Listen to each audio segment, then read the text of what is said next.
Being Scottish, I was really looking forward to Scooby-Doo and the Loch Ness Monster, but I'll be honest, while there were some good bits about it, I had a hard time getting past the accents. Some of the Scottish accents are terrible. Some of them are not too bad, some of them are abysmal. This was released in 2004, directed by Scott Jeralds and Joe Sichta, and I apologise if I've mispronounced that. And the narrative focuses on Daphne and the gang going over to Scotland during some Highland games because Daphne has a cousin there and some Scottish ancestry apparently.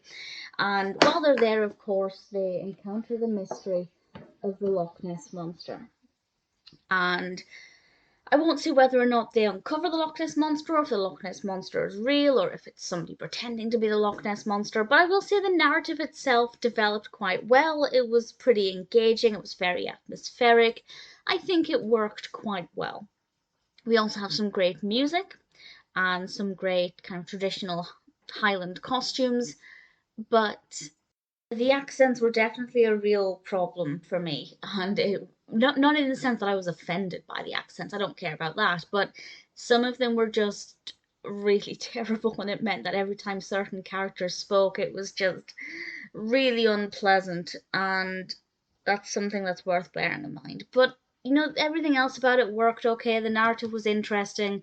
I think Nessie is a fantastic story idea for Scooby-Doo. It fits in well. I think how they handled the subject was probably the right way to go about it.